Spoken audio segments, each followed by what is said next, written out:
So I'm going to talk about the relationship with my children's father. I think the relationship kind of started like when we were in high school, and after high school we got together, and I really truly believe I stayed in this toxic relationship because of my upbringing. Like, both of my parents, my father was abusive to my mother, and my mother stayed, and so I believe that's why I stayed for so long. The relationship was bad. It was more verbal abuse than, and maybe mental abuse than physical. It wasn't really physical, more verbally. And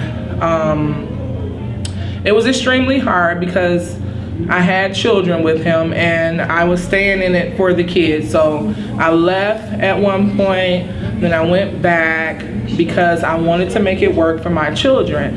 And at that moment, I learned that you can't stay in a relationship for children. Like, it just doesn't work.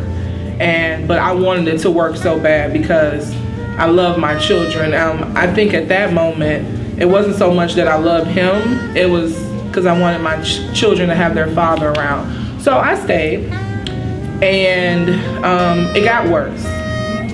It got worse. I ended up having my second son, and it got worse after that.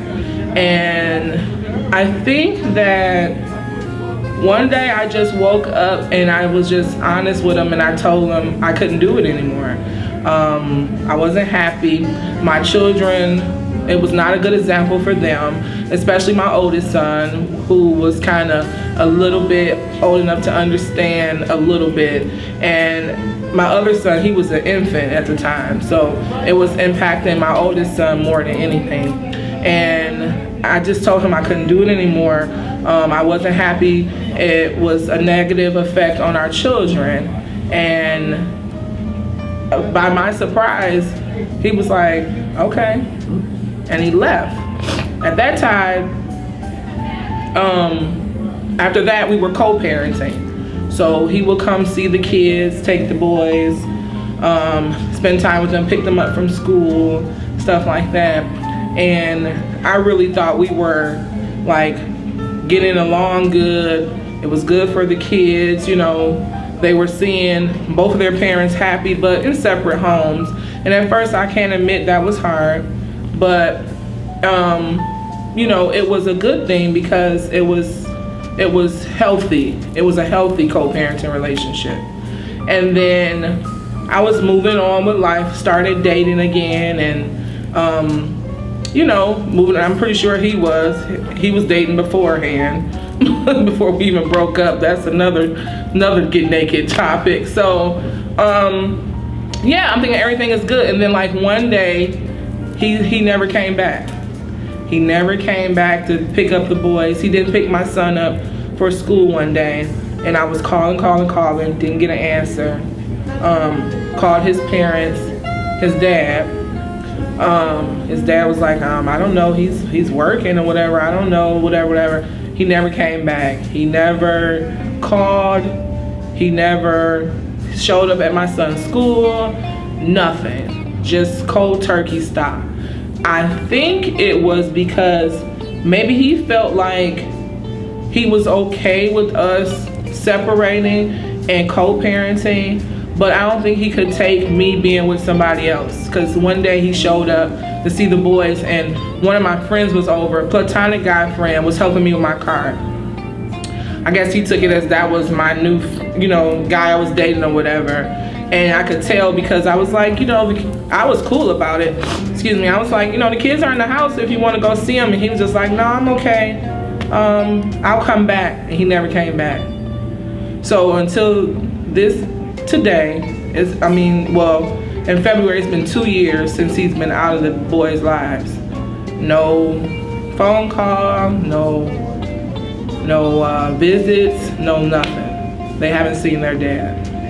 And it's been extremely hard for my oldest son because from time to time he asks, and I have to kind of put on my cape and explain to him that, you know, it's nothing that you've done, because he started to feel like he did something. And I had to explain to him, it's nothing that you've done. Your dad has just chosen not to be around. Doesn't make you a bad kid. Doesn't make mommy love you any less. You know, matter of fact, it makes me want to support him even, you know, even more, because now I have to stand and fill 2 roles. So, I'm still healing from that, because that was so unexpected and it was so random. You know, I never would have expected for someone to be so involved to remove themselves so easily. So, yeah, I think getting through it and how I'm healing from it is just going on with life. I mean, I can't just stop being a mother to my children. I just can't stop life altogether because their dad doesn't want to be around. So, you know, with my healing, how I've healed, or I'm healing from it, I've done counseling, you know, I've done other things to, you know, to cope, good things, you know, meditating, praying, just doing things a little different, and then being more involved with my children, more so now than ever, because I'm trying to fill that void. So, yeah, you know, that's kind of, you know, a big key point of what I'm dealing with. And I have to admit, it's kind of scary too, because I think their dad had such a impact in their lives, well, at least my oldest son, until sometime I'm afraid that he might get caught up out here eventually, because he doesn't have that male father figure around. And it's not like I have any males in my family to fill that void. So it's kind of like, what do you do? So I put him in everything. You know, I put him in sports, and, you know, I put him in stuff in school. I'm involved in a lot in school, and I make him be involved, you know, so he can be around some positive male role models. He, you know, he can pick something from any, you know, positive a male role model. So that's what I pretty much do. And for my youngest son as well. I mean, I'm more so focused on the oldest one, because my baby, of course, he don't remember him. So it's not as, you know, traumatic for him as it is for the oldest. So, yeah. My oldest son, he goes to counseling. Yeah, I realized that like last month. I'm like, maybe I need to put him in counseling, because I feel like since his dad has exited, he feels like he's a little insecure, like he doubts himself. And so I noticed, like, whereas he used to be this little confident little guy, and, you know, he always had his dad there rooting him on. And I guess it's different coming from me and coming from him. And so I recognized that. So I was like, you know, maybe I need to put him in counseling. I think, you know, he's been through a lot. My mother passed away suddenly, and that was like his best friend. And so that was traumatic for him. So, you know, having another person gone from his life that was rooting him on and uplifting him, you know, it's kind of like was a lot for him. So yeah, I put him in counseling as well. So my Get Naked story is realizing that at a young age, being rejected. I was always the eyeball person. I was tall, lanky. I was trying to fit in with everyone, and they never chose me. So with doing that, later on in life, I decided to be a chameleon, try to fit in with other people, not necessarily being or doing what they actually like to do. And eventually, when I got to the age where sex was involved, I went out for people that were married. Whatever it took, that's what I did. Which, of course, became a low self-esteem issue. I guess in my mind, it was prostituting without being on the corner. So, over time, The only reason why I stopped was I had some friends to actually read me and tell me that you need to stop doing this. This is not the way. This is not what you were created to do.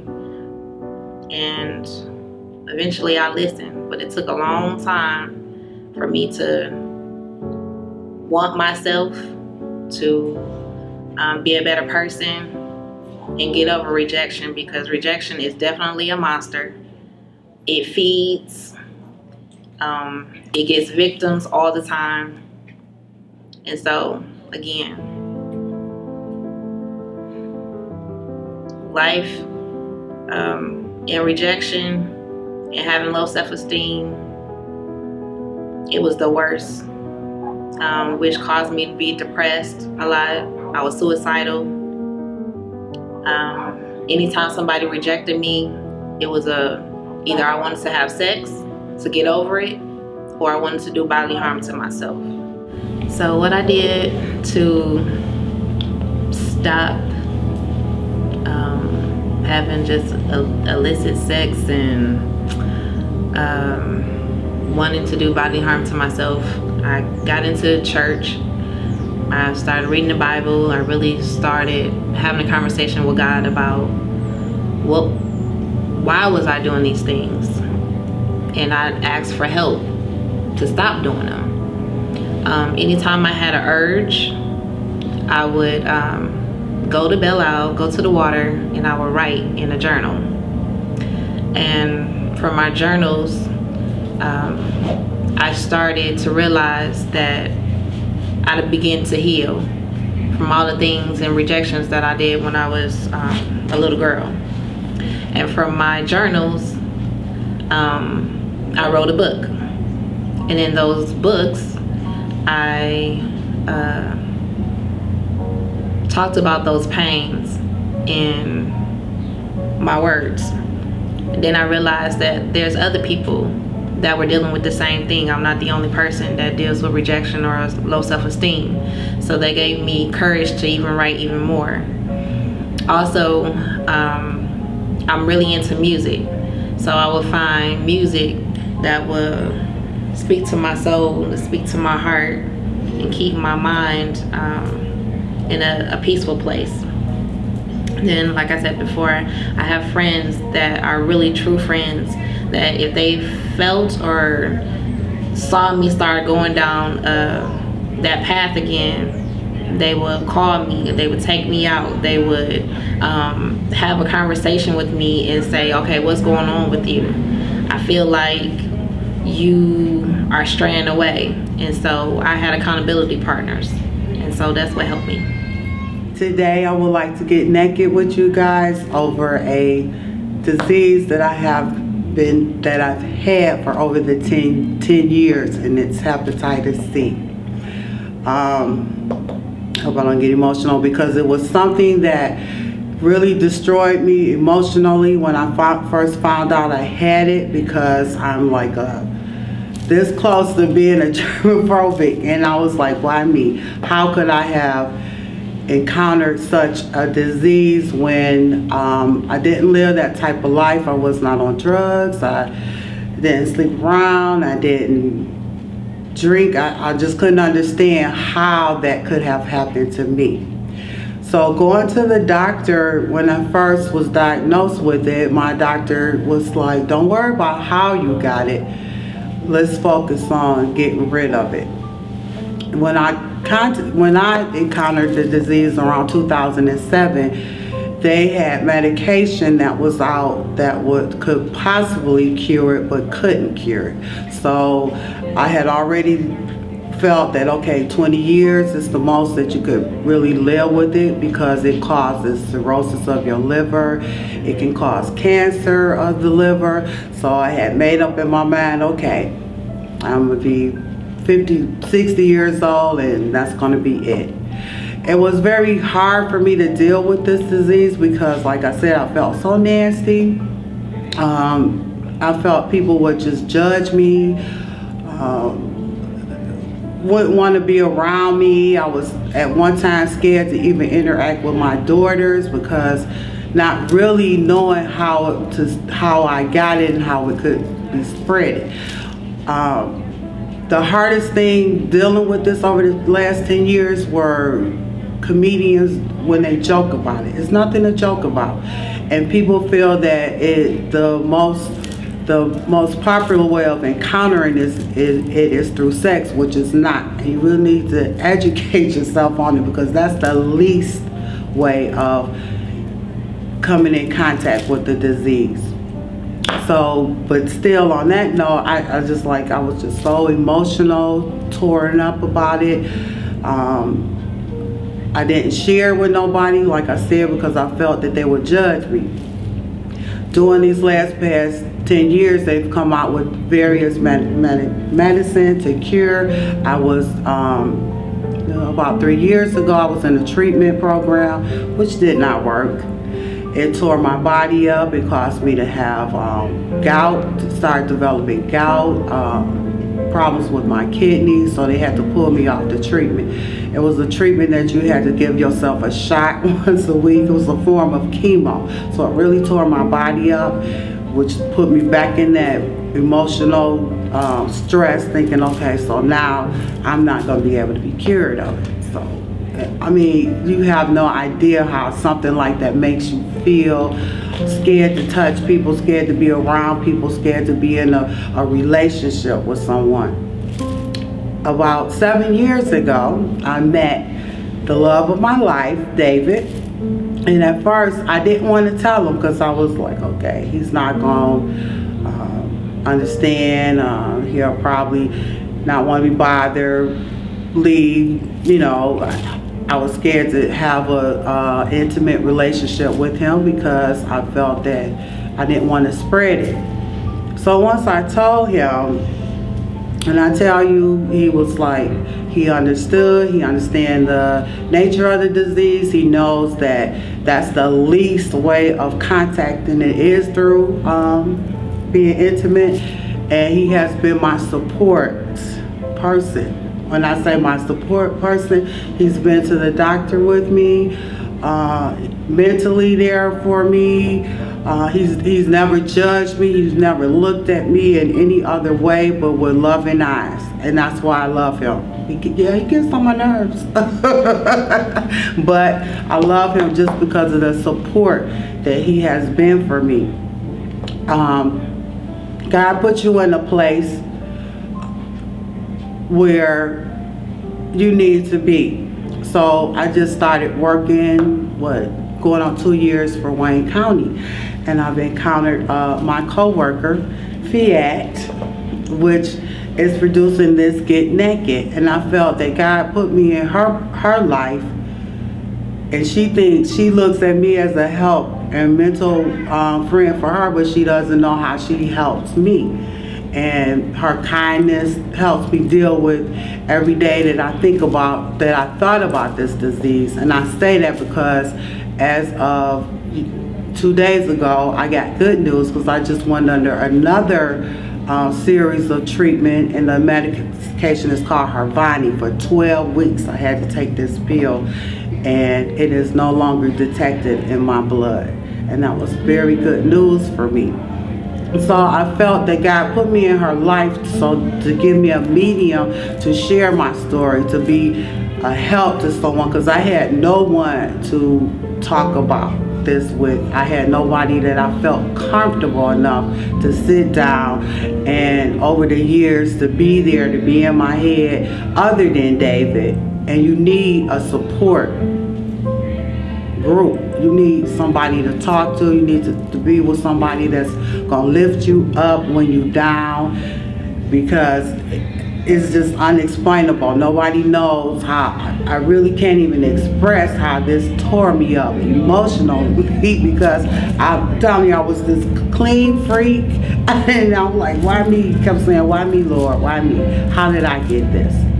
So I'm here to share this, to be open with it, and also this is helping me heal, because I'm able to help somebody to reach out. Anybody needs to discuss it that might not feel comfortable. You feel more comfortable talking to someone that's going through something that you're going through, and to get through it, and to let you know that there is hope. There's a cure out there for it. Don't feel ashamed. Don't feel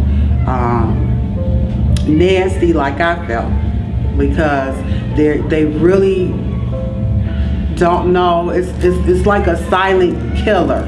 Also, people walking around every day, they don't know that they even have it, because there's no symptoms of it. They found it in me just on a, how can I say, just going to the doctor, routine check, and I was told that they don't even know how they detected it, because at first the viral was so low, and I was at a stage 0.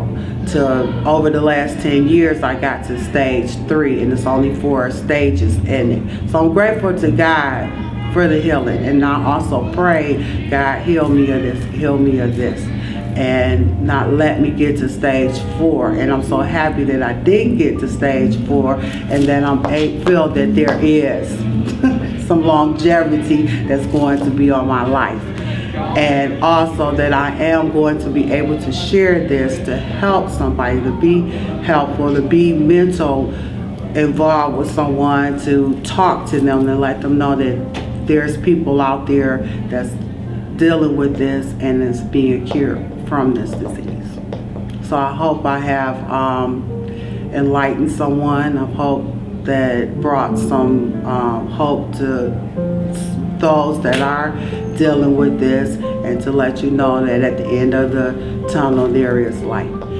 So one day I'm looking at the television and I see a commercial come in, and they're talking about hepatitis C, and they're talking about Harvania, a treatment that's known to cure it right now. And they mentioned the baby boomers, and I happen to be a baby boomer, and that's years from 1964 to, no, I'm sorry, 1945 through 1965, and I was born in 63, so 54 years old, so I'm part of the baby boomers.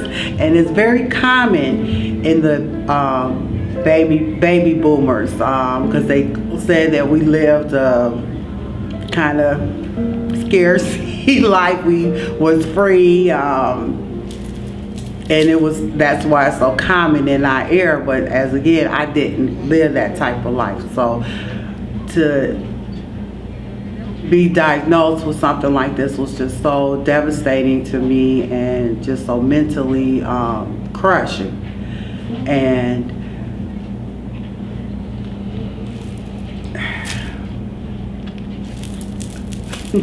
okay. Okay, I'm ready to get naked. Oh, y'all didn't mean real naked. Oh, thank God, because I done gained about 20 pounds, honey. But anyway, I am here to share a brief story about growing up and being raised by grandparents. Today, that's not unusual. A lot of grandparents are being parents for the second time around because their children are having children at younger ages. But when I grew up in the 70s, it was more common to be raised by your parents. See, when I was 3 years old, my mother died from a drug overdose. And my grandparents, my paternal grandparents, actually took care of me. Even in her state of addiction, my mother had enough sense, had enough love for me to go to my grandmother and tell her and ask her if something were to happen to her, would she take care of me? And I'm thankful for that, because my mother had 2 children. I have a brother whom I've not seen in more than 2 decades. I don't even know if he's still alive, but he didn't luck out as I did. He wound up with our maternal side of the family, which unfortunately was composed of a lot of addicts, both drugs and alcohol. So I was raised by my grandparents who were already elderly in their 60s when they took on the task of raising a 3-year-old little girl. Now, what's particular about the story is that although my mother transitioned, my father was still very much alive. In the streets, pool hustler, some say a pimp, some say my mother was his bottom lady. She was top.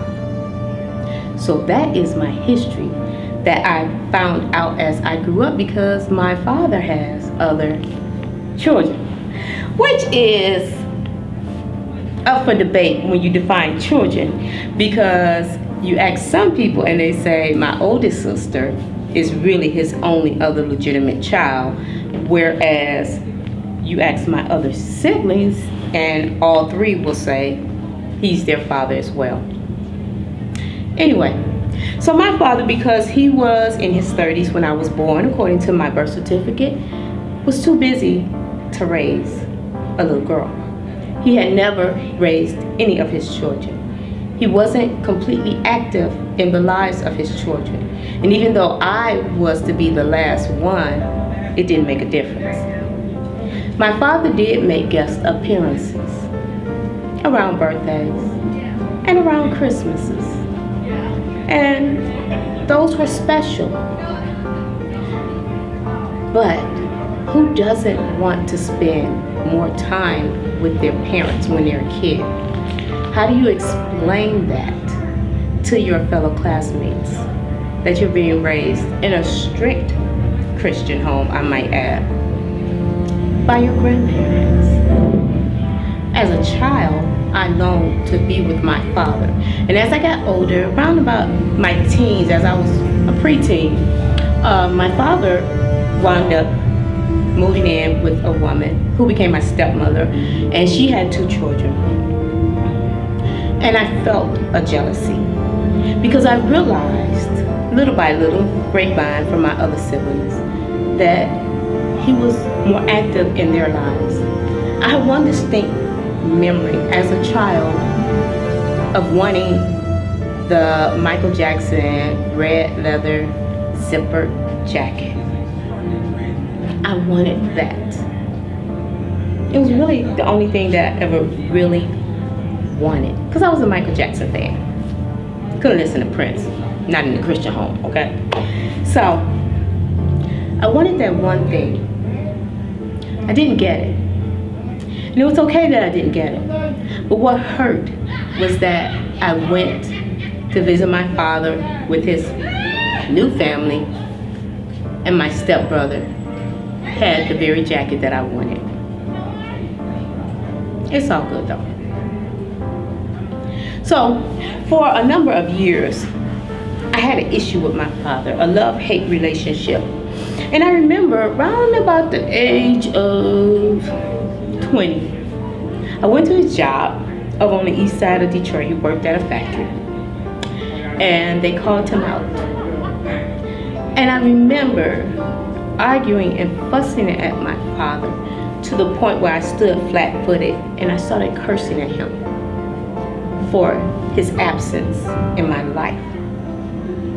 My grandparents died when I was a teenager, and I eventually wound up in my father's house, and that was hell. Living in a house with a woman who despised a child that came from another relationship. So yeah, 20, I stood flat-footed, and I decided that I had the right to let him know how I felt about him and how I felt about the fact that he had abandoned me during the course of my life. What mature man does that? It was not my crowning moment. It was not my proudest moment, but it was a moment of freedom.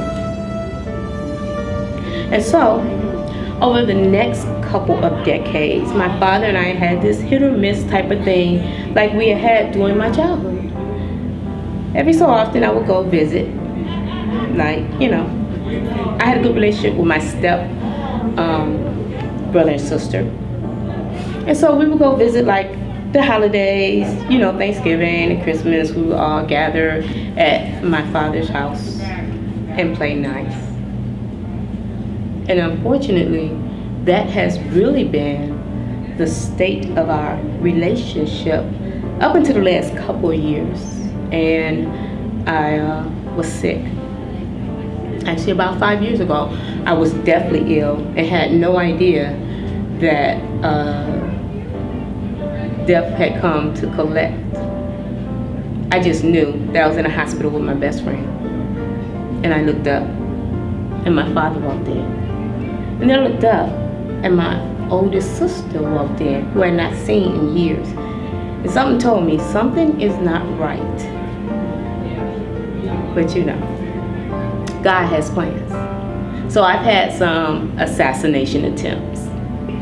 Yeah, the devil has tried. But there's no quit in me. And I have purpose. And there's a plan for my life. And so for the last couple of years, my father and I, we speak more often. We share more often. And it's funny to me, in 2017, my father sends text messages once a week to say, hey, how you doing, baby girl? I love you. Tell my grandson I love him. Remember to take your medicine. It means a lot. Our relationship isn't perfect. It doesn't have to be. And at the age of 46, I'm mature enough to understand that there was a purpose and there was a plan for my grandparents to raise me instead of my maternal family and instead of my father. God had a reason that I had to be in that house. It was the basis for my faith, my belief that Jesus is the answer. Maybe not for everyone, but Jesus works for me. And even when there are assassination attempts, when enemy tries to come for my life, I remember as a child that the blood of Jesus covers. And Jesus never leaves. And so I've learned at 46 that all men may be created equal. All men are not the same. All men do not have the same path. My father took a different one. It doesn't mean that he's a bad man. It means he's a different man. But at the end of the day, he loves me. And I love him as well. And that's all that matters. Thank you. Okay, this is my Get Naked story. It's the story of the first time that I was molested. I was about 7 years old in the 2nd grade. And at the time I used to like to race the kids in my class and in the older kids as well. In that grade, 2nd grade, I was the fastest girl and could also beat the boys. So I started racing kids in the older classes during recess. And eventually got to the 5th grade class. And of course I could beat the girls, but I couldn't beat most of the boys for most of the school year. And then toward the end of the school year, I had gotten fast enough to beat the fastest 5th grade boy. So one day we decided to race. I beat him. The next day, at the beginning of the school day, he let me know that he wanted to have another race. So we scheduled or planned to do another race at recess that day. I raced him and about 4 other boys. We were running and I was beating the other boys, and I eventually pulled ahead of him. And somewhere in there, it went from me racing them to me realizing that they were chasing me.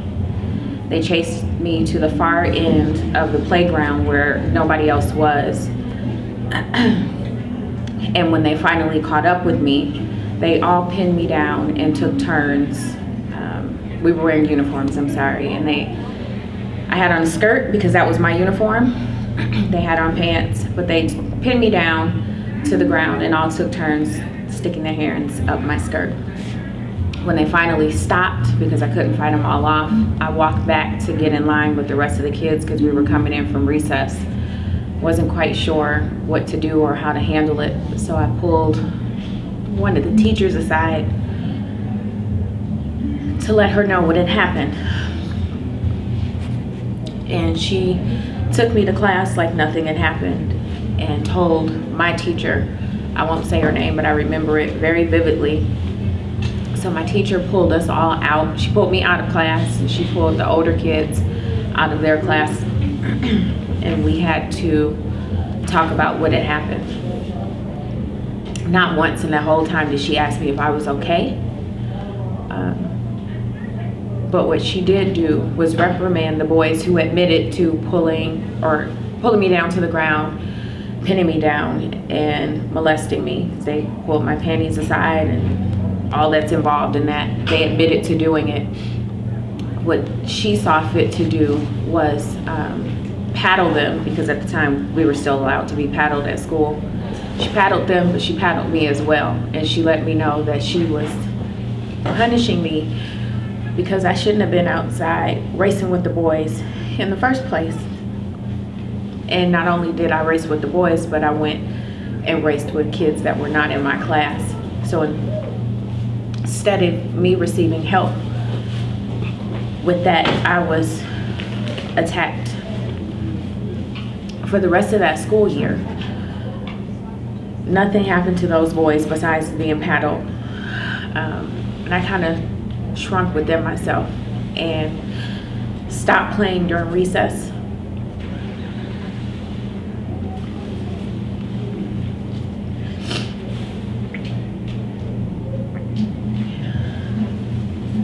I remember telling my mom a few days after it happened, and she went to the school and she talked to the teacher and she talked to the principal, but nothing ever happened to them. And nobody ever told me it wasn't my fault.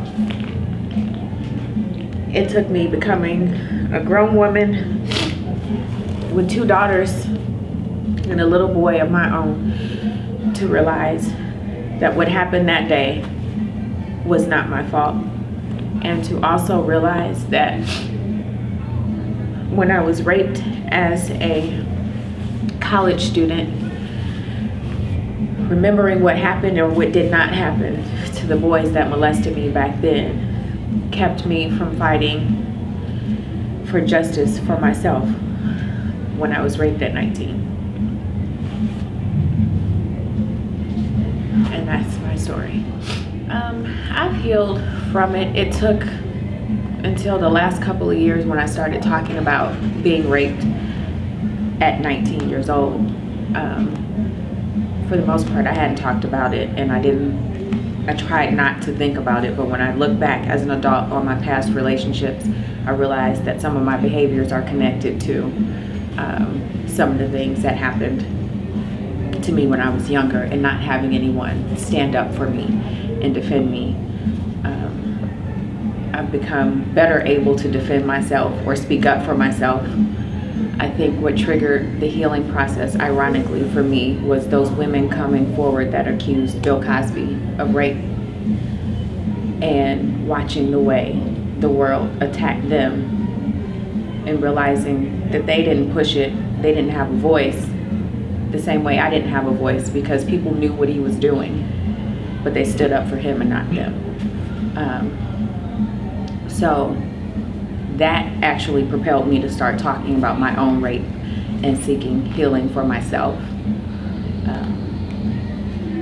And I think that's part of it. So this is me helping myself be more comfortable with speaking out so that other girls and women feel more comfortable speaking out.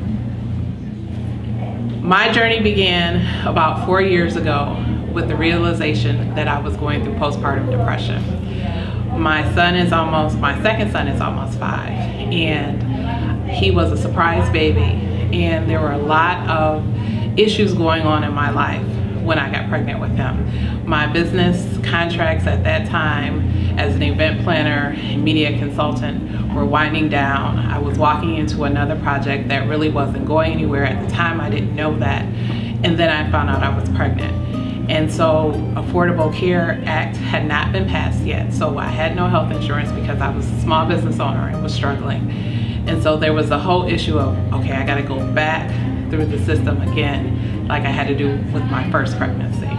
In my first pregnancy, I worked for the city of Detroit at the city council as a contract staffer for a council person. And so I had gone through that process before. The first time it was rough, the second time it wasn't that bad. It was just the emotion of having to go back through that again and listening to people tell me, you know, you have to be responsible, I'm married, this wasn't what I wanted to do. I was on birth control and still got pregnant. So I was that 1% that got pregnant. Anyway, having gone through that and having just lost my mother a year ago, having lost my husband's grandfather the same year that I got pregnant, having lost his grandmother 2 years before that, I was still in the grieving process, even though I thought I was coming out of it. And then to be hit with a surprise pregnancy and doing work that I love to do, watching it basically dry up. And about 6 months into my pregnancy, I just began to grow more and more angry and more resentful, and there were a lot of things that were going on. We had issues with, we had given away all our baby items and we had to have a baby shower and all this other stuff. And so it got to a point where it wasn't a time of celebration for me. And fast forward to having the child, I was happy, but I had sort of pushed all that anger and resentment down. I was still holding a lot of anger and resentment towards my husband, and we were going through a lot of things. I was very sick during my pregnancy with nausea for 7 months, and then I got hit with gestational diabetes for a second time. And so it was a difficult time. And fast forward from that, about 9 or 10 months, I breastfed exclusively. Once I stopped doing that, the emotions really began to hit. There were crying spells, there were anger spells, there was just, I would have these ideas that I wanted to leave. And it started, my husband had started a new job where he was working for a mental facility. And he saw this woman come in with postpartum depression, and he came home and he sat on the couch and he said, listen, I am watching you break down. I don't know what to do. He said, I know we don't have health insurance yet, but as soon as we get it, you're going to see a therapist. And I sort of looked at him with tears in my eyes and I thought, okay.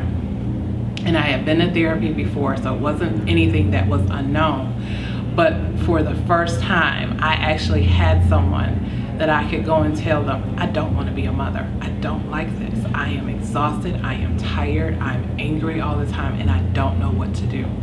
I just want to leave. And that honestly was my feeling.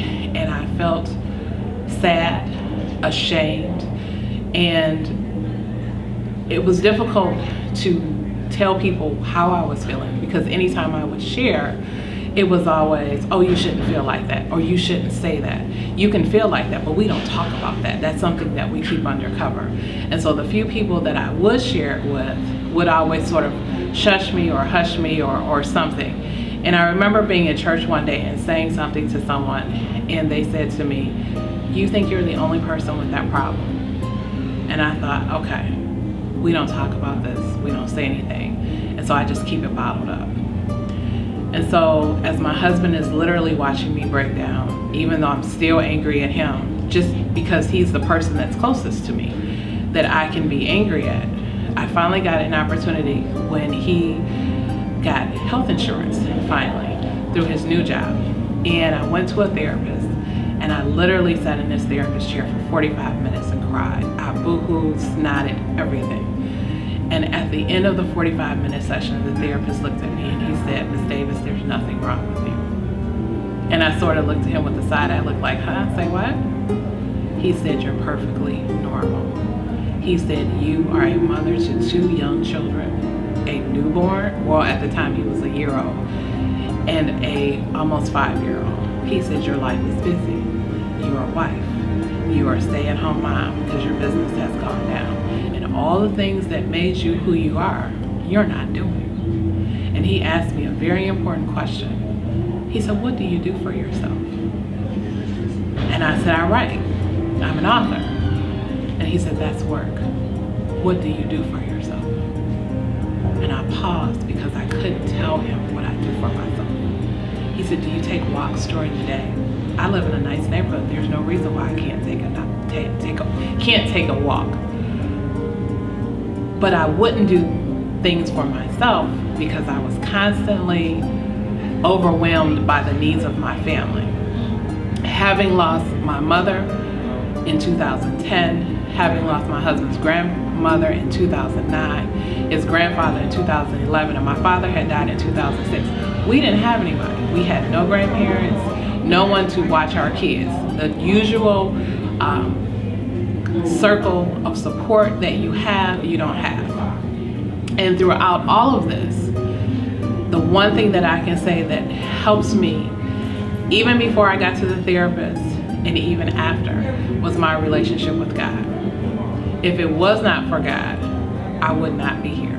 Because when I say I had ideas, I would be in my car driving with my children, and my thought was, I can just drive into oncoming traffic and end it because I'm tired. And people with postpartum depression or depression in general, there's a dialogue that runs in your head that tells you you're not valuable, that tells you you're not worthy, that tells you you don't matter.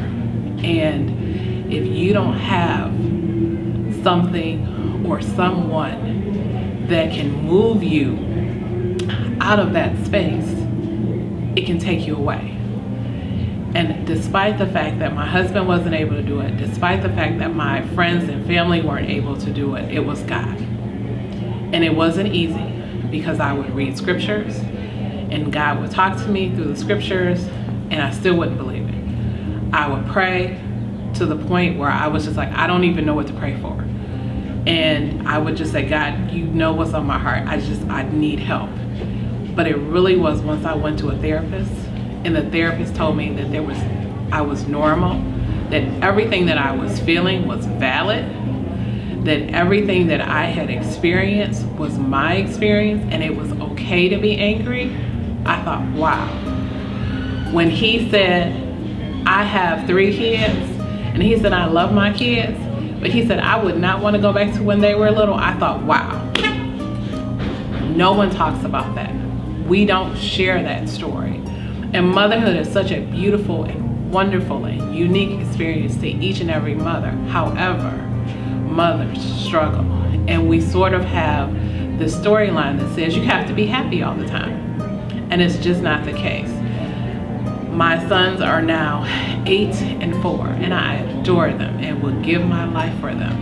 However, there are some days where I literally want to choke the life out of them because they're getting on my nerves.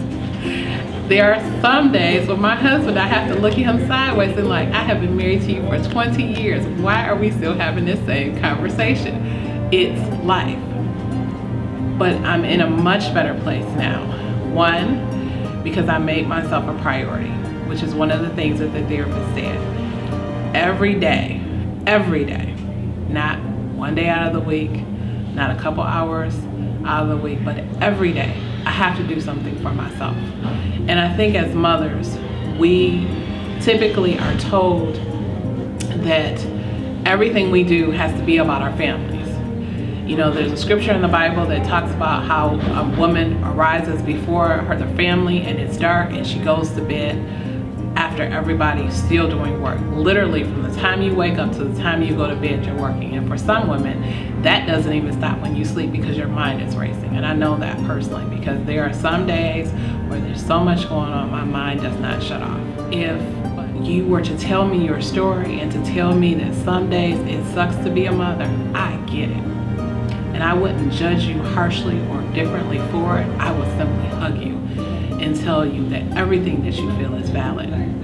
What do you do for yourself? Have you gone to therapy? Do you go to worship or something that can possibly help you get past that? I want to encourage anyone and everyone that's watching this video that if you know someone or are personally going through it yourself, it's okay. Mental health is one of the most important things that we have. If your mind is not right, nothing in your life will be right. Because at some point in time, the anger, the frustration, the irritability, the impatience, all of that will spill over into some other avenue of your life. And you'll constantly wonder why things are always going wrong or why you always react to things the way that you do. You have to make sure that your mind is right. Just like we talk about physical fitness is important for the body, mental fitness is important for our minds. I trust, hope, and pray that this will help someone, and I hope that my getting naked will help someone release their inhibitions and get naked too. Join the Get Naked movement. Thank you.